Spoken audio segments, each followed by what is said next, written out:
اللہ تبارک و تعالی نے قرآن مجید میں مختلف مقامات پر اپنے نیک بندوں کے تذکرے فرمائے ہیں، ان کی صفات کو، ان کی خوبیوں کو، ان کی سیرتوں میں پائے جانے والے حسن کو اللہ کریم نے بیان فرمایا ہے۔ اور پھر اللہ کی طرف سے ان لوگوں کو جو انعامات ملتے ہیں، جو اللہ تعالیٰ کی ان پر خصوصی عنایات ہوتی ہیں، اس کو بھی مالک کریم نے بیان فرمایا ہے۔ اللہ کریم نے ارشاد فرمایا کہ ان الذین قالوا ربنا اللہ، فرمایا بے شک وہ لوگ جنہوں نے کہا کہ اللہ ہمارا رب ہے، ثم استقاموا، پھر وہ اس پر ڈٹ گئے۔ ان الذین قالوا ربنا اللہ، بے شک وہ لوگ جنہوں نے کہا کہ اللہ ہمارا رب ہے، ثم استقاموا، پھر وہ اس پر ڈٹ گئے۔ مالک پھر انہیں کیا ملے گا؟ فرمایا فلا خوف علیہم ولا هم یحزنون، ان پر کوئی خوف نہیں اور وہ غمگین بھی نہیں ہوں گے۔ اللہ تعالیٰ ان کو عطا یہ فرمائے گا کہ ان کی زندگی سے ہر خوف، ہر غم، ہر حزن مالک کریم دور فرما دے گا۔ جنہوں نے کہا کہ اللہ ہمارا رب ہے اور پھر اس پر ڈٹ گئے۔ بہت سارے لوگ دین کا دعویٰ کرتے ہیں، اچھا مسلمان ہونے کا اعلان کرتے ہیں، بہت سارے لوگ خود سے بتاتے ہیں کہ میں بڑا بااصول ہوں، فلاں جگہ پہ میں بعض معاملات کے اندر بڑا سخت ہوں، لیکن ڈٹتے نہیں، کھڑے نہیں رہتے، استقامت اختیار نہیں کرتے۔ ہمارے صوفیاء فرماتے ہیں استقامت جو ہوتی ہے یہ کرامت سے بہتر ہوتی ہے۔ آپ کے اندر ڈٹ جانے کا مزاج ہو، آپ کی طبیعت کے اندر کسی جگہ کھڑے ہونے کا جذبہ ہو، آپ استقامت کے ساتھ کوئی کام کرنے کے عادی ہوں، یہ زیادہ ضروری ہوتا ہے۔ ہمارے ہاں کچی پکی سوچیں، 2-4 دن کسی کام کو کرنا ہے، پھر 2-4 دن کے بعد کوئی اور کریں گے۔ تو اپنی زندگی کے اندر استقامت پیدا کریں۔ استقامت سب سے بڑا فائدہ یہ کرتی ہے کہ خوف اور غم کو دور کر دیتی ہے۔ تو جو بندہ ٹینشن فری ہو جائے، جس کے غم سارے دور ہو جائے، خوف سارا نکل جائے، تو میرا خیال ہے یہ زندگی میں بہت بڑی نعمت ہے کہ خوف اور غم سے بندہ آزاد ہو جائے۔ تو قرآن مجید نے اس کا نسخہ یہ بیان کیا ہے کہ پہلے کہو ہمارا رب اللہ ہے، پھر اس پہ ڈٹ جاؤ۔ بہت سارے لوگ تھے جو ڈٹے، ان کی تعداد بہت زیادہ ہے۔ نبی پاک صلی اللہ تعالیٰ علیہ وسلم کے تمام صحابہ ڈٹ گئے دین پر، پوری طرح انہوں نے اپنے اپنے مقام پر سٹینڈ لیا، پوری طرح اپنے قبیلوں، اپنے گھر والوں، اپنے رشتہ داروں، اپنے گلی محلے والوں کی، برادری والوں کی سخت ترین مخالفت برداشت کی، سوشل بائیکاٹ ہوئے، اعصاب شکن باتیں انہیں سننے کو ملیں، لیکن وہ ڈٹ گئے۔ نتیجہ کیا نکلا؟ اللہ نے انہیں ہر خوف اور ہر غم سے آزاد فرما دیا۔ یہ بہت سارے لوگ ہیں، ان کی بہت ساری تعداد ہے، لیکن کچھ لوگ اس جماعت میں امامت کے درجے پر فائز ہیں۔ ان میں ایک بڑا نام امیر المومنین سیدنا فاروق اعظم رضی اللہ تعالیٰ۔ مسند احمد میں نبی پاک صلی اللہ تعالیٰ علیہ وسلم کا فرمان موجود ہے۔ حضور فرماتے ہیں میری امت میں دین کے معاملے میں جو بندہ سب سے زیادہ سخت ہے وہ عمر ابن خطاب ہے۔ دین کے معاملے میں عمر کے مزاج کے اندر سختی ہے، یہ شدت کے ساتھ لوگوں کو دین کی طرف مائل بھی کرتے ہیں، رغبت بھی دیتے ہیں، جذبے کے ساتھ، انشراح صدر کے ساتھ، ذوق شوق کے ساتھ دین کے معاملے میں۔ ذات کے ہمارے اندر بھی سختی ہوتی ہے، شدت ہوتی ہے، لیکن زیادہ تر اپنی ذات کے معاملے میں ہوتی ہے۔ کوئی جو مرضی کرتا رہے، ہمیں اس سے کچھ لینا دینا نہیں، لیکن اگر ہمیں برا کہے گا پھر ایسا پوچھ نہیں لینا، پھر پورا مقابلہ نہیں کرنا، پھر گزر کے جائے کہاں، پھر تو دیکھ لینا کہاں تک بات جاتی ہے۔ تو حضرت فاروق اعظم رضی اللہ تعالیٰ عنہ کا یہ کمال تھا کہ انہوں نے پوری طرح طے کر لیا تھا کہ میرا دین ہی میرے لیے سارا کچھ ہے۔ دین کو اوڑھنا بچھونا بنا لیا۔ جب کچھ لوگ کچھ چیزیں طے کر لیتے ہیں پھر ان پر ڈٹ جاتے ہیں، تو ان لوگوں کی زندگی کچھ مشکلات سے ضرور گزرتی ہے، لیکن ان کے پاس کوئی رستہ تو ہوتا ہے نا، کوئی ان کے پاس راہ تو ہوتی ہے نا گزرنے، کوئی آگے بڑھنے کا رستہ تو ان لوگوں کو میسر آتا ہے نا۔ تو میرے عزیز یاد رکھیں گے اور اس بات پر ہمیشہ کاربند رہیں گے کہ دینی معاملات کے اندر، حدود اللہ کے مسئلے میں، نفاذ شریعت کے مسئلے میں، رب رسول کے قانون کے مسئلے میں سیدنا فاروق اعظم رضی اللہ تعالیٰ عنہ کے مزاج کے اندر بہت زیادہ اللہ تبارک و تعالیٰ نے جذبہ رکھا ہوا تھا۔ پھر دوسری بات یہ تھی کہ حضرت عمر فاروق رضی اللہ تعالیٰ عنہ نے دنیا داری کی طرف توجہ نہیں کی۔ انسان کی سب سے بڑی کمزوری یہ ہوتی ہے کہ جب وہ مال کی طرف مائل ہونے لگ جاتا ہے نا، جب وہ دنیاوی آسائشوں میں زیادہ الجھ جاتا ہے، جب اس کی توجہ زیادہ تر دنیا میں نت نئے آنے والی سہولت کی طرف بڑھتی ہے، نت نئے آنے والے فیشن کی طرف بڑھتی ہے، نت نئی آنے والی چیزیں اسے اپنی طرف مائل کرتی، تو وہ روحانی طور پر کمزور ہوتا جاتا ہے۔ حضرت فاروق اعظم رضی اللہ تعالیٰ عنہ سردار تھے، اپنے قبیلے کے سمجھدار آدمی تھے، معاملہ فہم تھے، تدبر والے تھے، پھر اللہ نے موقع دیا اور انہیں اس منصب پر بٹھایا جو بہت بڑا منصب تھا۔ وہ مسلمانوں کے امیر بن گئے، نبی پاک علیہ السلام کے جانشین بن کر وہ بیٹھے، اور ان کے دور میں اللہ نے وسعت بھی عطا کی، بڑی بڑی فتوحات ہوئیں، بہت زیادہ مال غنیمت آیا، گنجائش آئی، اور دور کے تقاضوں سے بھی حضرت عمر پوری طرح آگاہ تھے۔ انہوں نے چھوٹے بچوں کے وظیفے مقرر کیے، پولیس کا محکمہ مقرر کیا، فوجیوں کی تنخواہیں لگائیں، اساتذہ کے معاملات دیکھے، علمی مذاکرے کیے، 4000 سے زیادہ مساجد کی تعمیر کی، اتنے سارے کام حضرت فاروق اعظم نے کیے۔ معاشرے کی جتنی بھی ضروریات تھیں ان سب سے حضرت عمر آگاہ تھے، لیکن ان کی کیفیت یہ تھی کہ صحابہ کرام فرماتے ہیں جب بھی ہم نے انہیں خطبہ دیتے دیکھا ان کے کرتے پر 3 پیبند لگے ہوتے تھے، یعنی انہیں پتہ سارا تھا، شعور سارا تھا، کپڑے خریدنے کا سلیقہ، کپڑے خریدنے کی طاقت، پہننے کا ڈھب، دور کے تقاضوں سے پوری آگاہی تھی، لیکن انہوں نے وہ سادگی کو، اور وہ جو سادگی میں خوبصورتی ہوتی ہے اس کے حسن کو کسی مقام پر ضائع نہیں کیا۔ اللہ تعالیٰ نے انہیں فضیلت عطا کی، اور یہ سادگی ان کی اتنی زیادہ معروف تھی، اتنی زیادہ معروف تھی، جو بندہ دنیا دار بھی نہ ہوتا پھر وہ بزدل بھی نہیں ہوتا، جسے مال سے، شہرت سے، لوگوں کی گڈ بک میں آنے کا بہت زیادہ شوق نہیں نہ ہوتا، اس بندے میں فکری کمزوری اور فکری انتشار بھی پیدا نہیں ہوتا۔ حضرت سعد بن ابی وقاص رضی اللہ تعالیٰ عنہ فرمایا کرتے تھے کہ عمر فاروق نے کوئی زیادہ تقدیم نہیں کی ہم سے اسلام لانے میں، بہت سارے لوگ مقدم تھے، بہت سارے لوگ ان سے پہلے اسلام لائے، لیکن آپ فرماتے ہیں وہ آگے لوگوں سے کیوں نکل گئے، بہت سارے لوگوں سے زیادہ درجہ کیوں پا گئے؟ اس لیے پا گئے کہ انہوں نے دنیا داری کی طرف توجہ نہیں فرمائی، زیادہ مال کی طرف، دولت کی طرف۔ ہم دیکھتے ہیں کسی نہ کسی مقام پر آ کر لوگوں کی توجہ دولت اپنی طرف کر لیتی ہے، شہرت اپنی طرف کر لیتی ہے۔ نتیجہ کیا نکلتا ہے؟ نتیجہ یہ نکلتا ہے کہ انسان اگر مقاصد کے لیے نکلا ہوا ہوتا ہے نا، اگر انسان کوئی بڑے کام کرنے کے لیے نکلا ہوتا ہے تو پھر اس کو نہ تھوڑی سی دولت میں وہ چونکہ بند ہو جاتا ہے تو مقاصد حسنہ اس کے ضائع ہو جاتے ہیں۔ تو حضرت عمر فاروق کا پھر ایک اور بات میں نے دیکھی ہے، پروٹوکول لینا، شان بتانا، اور اپنے لیے مفت کا اعزاز مانگنا، یہ بہت سارے لوگوں کا وتیرہ بن گیا ہے۔ کسی نہ کسی سفارش کے روپ میں، کسی نہ کسی نام کے روپ میں، کسی نہ کسی تعارف کے رنگ میں کہتے ہیں مجھے ذرا تھوڑا سا نا لوگوں سے ہٹ کے پروٹوکول چاہیے، میں کوئی خاص پرسنالٹی ہوں۔ یہ اتنا بڑا نقص ہے معاشرے کا، اتنا بڑا نقص ہے کہ 2 4 5 لوگ بہت سارے لوگوں کو تکلیف میں مبتلا کر دیتے ہیں، بہت سارے لوگوں کو آزمائش میں ڈال دیتے ہیں۔ ایک آدمی روڈ پہ چڑھا ہوا ہے، وہ کیا ہے، وہ VIP ہے، لیکن اس کے نتیجے میں کتنے لوگوں کا سفر مشکل ہو گیا، کتنی ایمبولینس تھی جن کا گزرنا مشکل ہو گیا، کتنے لوگ تھے جو تکلیف اور اذیت میں آ گئے، لیکن اس کا پروٹوکول جاری ہے۔ اور پھر اعزازات، پھر بڑی بڑی باتیں۔ صحابہ فرماتے ہیں فاروق اعظم 22 لاکھ مربع میل کے حکمران تھے، لیکن جب وہ حج پہ گئے نا، کوئی اضافی پروٹوکول نہیں، کوئی الگ سے ان کے لیے خیمہ نہیں لگتا تھا۔ خود حضرت فاروق اعظم اپنی چادر اتارتے اور درخت پر دیکھتے جہاں چند ٹہنیاں ملی ہوتی ان پر چادر ڈال کے سایہ کرتے اور ان کے نیچے آرام کر لیتے۔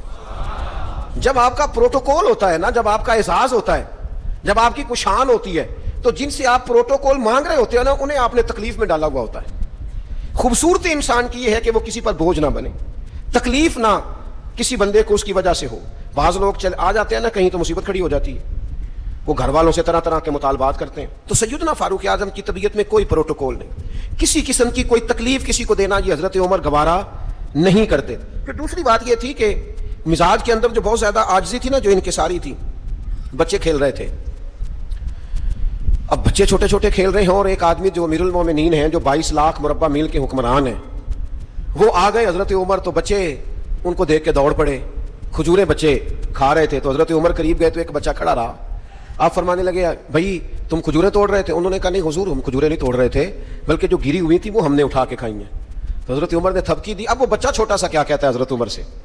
آپ شخصیت کا قد کاٹ دیکھیں، وقار دیکھیں، مقام دیکھیں، لیکن وہ چھوٹا بچہ عرض کرتا ہے امیر المومنین یہ میں نے نا کھجوریں بڑی مشکل سے زمین سے جمع کی ہیں، وہ جو کونے پہ سامنے بچے کھڑے ہیں بڑے شرارتی اور تیز ہیں، اور وہ اس طاق میں کھڑے ہیں کہ میں ان کے قریب سے گزروں گا تو وہ میری کھجوریں چھین لیں گے، حضور اب میں کیا کروں؟ تو حضرت عمر کہنے لگے کرنا کیا ہے، میں تیرے ساتھ چلتا ہوں، تجھے گھر چھوڑ کے آتا ہوں۔ یعنی اتنا ٹائم ہے اتنے بڑے آدمی کے پاس کہ ایک بچے کو کہے چل تجھے گھر چھوڑ کے آؤں۔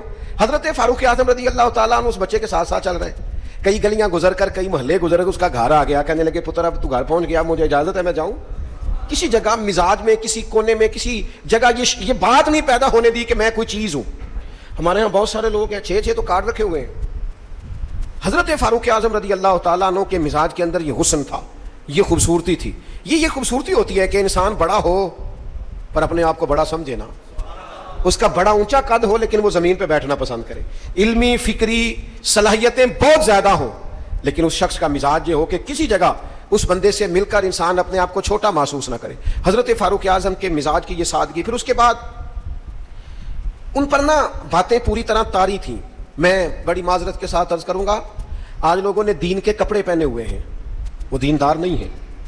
انہوں نے دین کا لباس پہنا ہوا ہے لیکن دیندار نہیں ہے. انہوں نے دین کا تعارف اپنے ساتھ لگایا ہوا ہے, سابقہ اور لاحقہ لگایا ہوا ہے, میں فلاں صاحب ہوتا ہوں, لیکن ان کی گفتگو, ان سے اٹھنا بیٹھنا, ملاقات کرنا, وہ ثابت نہیں کرتا کہ یہ بندے دیندار ہیں. انداز نہیں بتاتے. دیندار کے لہجوں سے بھی دین چھلکتا ہے, اس کے اخلاق سے, گفتگو سے دین کی خوشبو آتی. لیکن انسان کہے کہ چونکہ میری پگڑی بڑی ہے, لیکن ہے صرف پگڑی تو مجھے دیندار مانو, میری وضاحت صرف دینداروں جیسی ہے, تو یہ نہیں ہوتا. میں رات ایک جگہ پہ کہہ رہا تھا کہ رسول پاک صلی اللہ تعالی علیہ وسلم کا جو اخلاقی کمال ہے نا, حضور علیہ الصلوۃ والسلام نے جو اخلاقی قدروں کو عروج دیا ہے, وہ قدریں ہمارے اندر پیدا ہوں گی تو پھر پتہ چلے گا ہم کتنے دیندار ہیں. ہمارا صبر, ہمارا حوصلہ, ہمارا درگزر, ہمارا معاف کرنا, ہمارا خیر خائی کرنا, ہمارا دوسروں سے محبت کرنا, ہمارا عزت نفس والا ہونا, کبھی کسی کے سامنے ہاتھ نہ پھیلانا, یہ بتائے گا ہم کتنے دیندار ہیں. ہمارے کردار کی عظمت بتائے گی ہم کتنے دیندار ہیں. لیکن اگر ہمارے مزاجوں میں یہ چیزیں موجود نہیں تو پھر ہم جبرن تو کسی کو منوا لیں گے, لیکن وہ جو اعلیٰ اخلاقی اقدار ہیں وہ نہیں ہوں گے. حضرت عمر کا یہ کمال ہے کہ ان پر پوری طرح دین نافذ تھا, طبیعت اور مزاج پر نافذ تھا. تو انسان اپنے بچوں کو ہمیشہ وہ چیز دیتا ہے جو اسے سب سے زیادہ اچھی لگتی ہے. ایک دن حضرت عمر نے چاہا کہ میں نہ کچھ خاص نصیحتیں کروں لوگوں کو, کچھ خاص پیغام دین کا دوں. تو آپ نے لوگوں کو مسجد میں جمع کیا تو کافی سارے لوگ جمع ہو گئے, شہری بھی دیہاتی بھی. حضرت فاروق اعظم رضی اللہ تعالیٰ عنہ نے کتاب و سنت کے پیغام کو بڑا چن کے, بڑا تلاش کر کے اور بڑی ذوق سے, بڑی وارفتگی کے ساتھ, بڑے خاص لہجے میں ان لوگوں تک پہنچایا.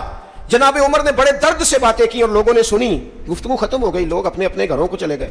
حضرت فاروق اعظم رضی اللہ تعالیٰ عنہ گھر گئے, اپنے بچوں سے, اہل خانہ سے فرمانے لگے جو گفتگو میں نے مسجد میں کی ہے تم نے بھی سنی ہے کہ نہیں؟ انہوں نے کہا جناب ہم نے بھی سنی ہے. آپ فرمانے لگے میں نے آخر میں ایک بات بھی کی تھی. کہا جی ہاں, آپ نے آخر میں کہا تھا جس نے میری بات پر عمل نہ کیا میں سزا بھی دوں گا, کوڑا بھی اٹھے گا, حد بھی جاری ہوگی. اگر جو حدود اللہ میں نے بیان کی ہیں اگر کسی بندے نے ان کو کراس کیا تو سزا بھی. کہا جناب بالکل ہم نے سنا ہے, آپ نے فرمایا ہے کہ جو نہ مانے گا اسے سزا بھی ہوگی. تو عمر کہنے لگے اب تم ایک بات اضافی سن لو, وہ جن کو میں نے تقریر سنائی ہے نا, اگر وہ نہیں مانیں گے تو سزا سنگل ہوگی, اور اگر عمر کے گھر والے نہیں مانیں گے تو پھر سزا ڈبل ہوگی.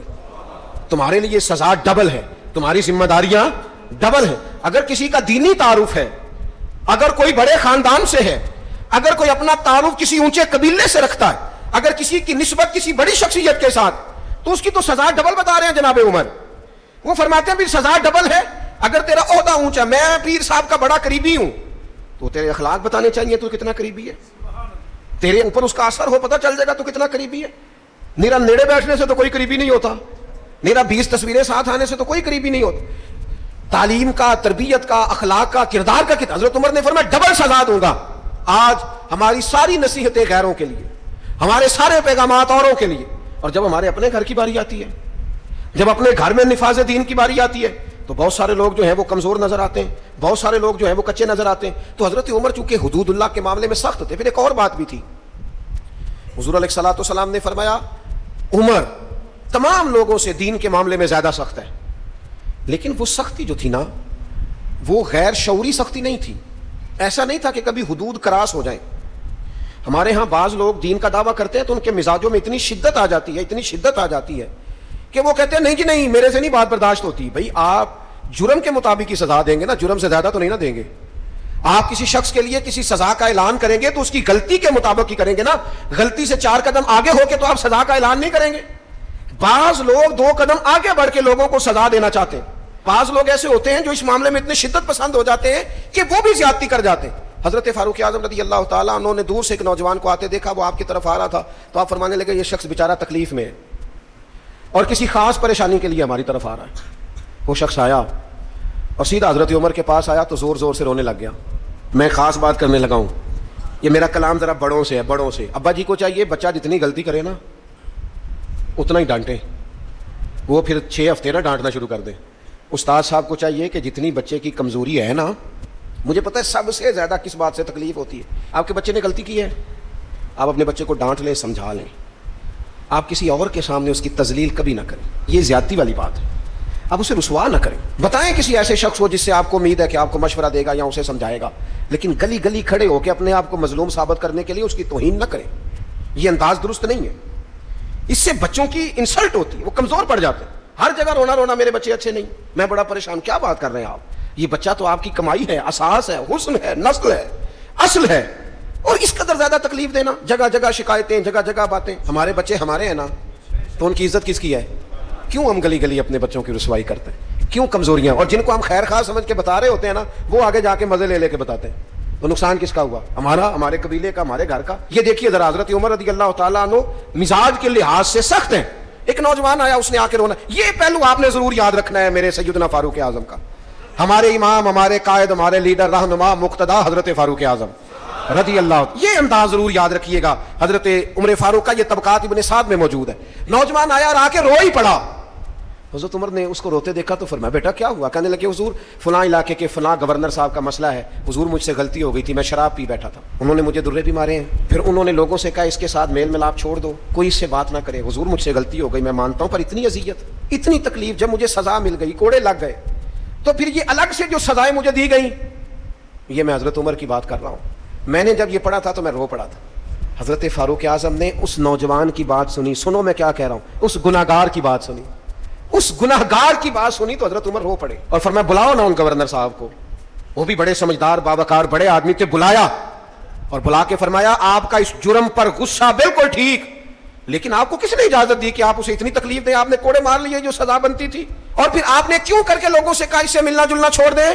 فرمایا اب میں آپ کو حکمن کہتا ہوں، اگر آج کے بعد آپ نے کوئی ایسا کام کیا تو میں آپ کو سزا دوں گا. فرمانے لگے آپ نے کہا تھا نا لوگ ان سے ملے جلے نہ. فرمایا اب آپ ہی لوگوں سے کہیں ان سے ملاقات شروع کریں. جب انہوں نے توبہ کر لی، اپنا گناہ مان لیا، جب اقرار کر لیا، معافی مانگ لی، اب سزا کا کیا معنی ہوا؟ اب تکلیف کا کیا معنی ہوا؟ سیدنا فاروق اعظم رضی اللہ تعالیٰ عنہ فرمانے لگے اگر یہ سچی توبہ کر لے تو پھر تو ان کی گواہی بھی قبول کی جائے گی، ان کی گواہی تک ہم قبول کریں گے. وہ کسی نے کہا تھا الجھے الجھے بکھرے بکھرے روز و شب دیکھے گا کون، لوگ تیرا جرم دیکھیں گے سبب دیکھے گا کون. لوگ معافی نہیں دیتے، لوگ درگزر ہی نہیں کرتے. انسانوں سے غلطیاں ہو جاتی ہیں، لیکن اگر کسی نے توبہ کر لی، اور صحیح حدیث میں موجود ہے، نبی پاک علیہ السلام نے فرمایا اگر کبھی کسی بندے سے کوئی گناہ ہو گیا پھر اس نے توبہ کر لی، اگر کسی نے اس بندے کو دوبارہ وہ گناہ یاد کرایا تو اللہ تعالیٰ اس بندے کو یاد کرانے والے کو سزا دے گا، مرنے سے پہلے پہلے اسے بھی اس گناہ میں مبتلا کر دے گا. تو حضرت عمر نے فرمایا تم نے 2 قدم بڑھ کے اذیت دی. وہ اعتدال میں رہنے کے قائل تھے، وہ نفاذ دین کے معاملے کے اندر حدود و قیود کے قائل تھے. ہم شدت پسندی کرتے ہیں، 2 قدم آگے. اور پھر حضرت عمر کی خواہش کیا تھی؟ میں بات سمیٹنے لگا ہوں. ایک بڑی خاص بات جو بڑی طبیعت کو بھاتی ہے، اس پر آپ نے ضرور غور کرنا ہے. سیدنا فاروق اعظم نے ایک دن صحابہ کے بیچ بیٹھے تھے. ہمارے ہاں لوگ پتہ کیا کہتے ہیں؟ وہ کہتے ہیں پیسہ آ جائے، کاروبار چل جائیں، فیکٹریاں لگ جائیں، اور معیشت اور معاشرت کے مسائل حل ہو جائیں، کاروبار وسیع ہو جائے، کھیت کھلیان کھل جائیں تو شاید انقلاب آ جائے گا. انقلاب ہمیشہ اچھے لوگوں سے آیا کرتا ہے. فیکٹریوں کے بہتر ہونے سے زیادہ ضروری یہ ہے کہ قوم دیانتدار ہو جائے. کاروبار تو چل ہی جائے گا، لیکن اس سے پہلے ضروری یہ ہے کہ لوگ جدوجہد والے ہو جائیں، اخلاق والے، عبادت والے ہو جائیں. حضرت عمر بیٹھے تھے صحابہ کے درمیان. فرمایا بھئی اپنی اپنی خواہش کا اظہار کرو. تو ایک صحابی کہنے لگے میرا دل کرتا ہے میرے پاس بہت زیادہ سونا چاندی ہو، سارا اللہ کے راستے میں خیرات کر دوں. تو حضرت عمر کہنے لگے آپ کی خواہش بڑی شاندار ہے، آپ بھی کوئی خواہش کیجیے. تو دوسرے صحابی عرض کرنے لگے انہوں نے سونا چاندی کہا، میرا دل کرتا ہے ہیرے جواہرات ہوں اور زمین ہیرے جواہرات سے بھر جائے، اور میں ایک تنکا بھی بچا کے نہ رکھوں، سارا اللہ کی مخلوق میں تقسیم کر دوں. سب اپنی اپنی خواہشات بتاتے رہے. حضرت عمر رضی اللہ تعالیٰ عنہ فرمانے لگے تم سب کی خواہشات بجا ہیں، لیکن اگر مجھ سے پوچھو نا تو میرا دل کرتا ہے زمین بھر جائے حضرت معاذ ابن جبل جیسے لوگوں سے، میرا دل کرتا ہے زمین بھر جائے حضرت ابو عبیدہ بن جراح جیسے لوگوں سے، میرا دل کرتا ہے زمین بھر جائے حضرت سالم مولا جیسے لوگوں سے، میرا دل کرتا ہے ان جیسے لوگوں سے زمین بھر جائے اور میں ان سب کو اللہ کی فرما برداری کے کاموں میں لگا دوں. رجال کار پیدا ہوں، اچھے لوگ پیدا ہوں، مردان خدا پیدا ہوں، وہ لوگ پیدا ہوں جن کے کردار کی خوشبو سے زمانہ مہک اٹھے.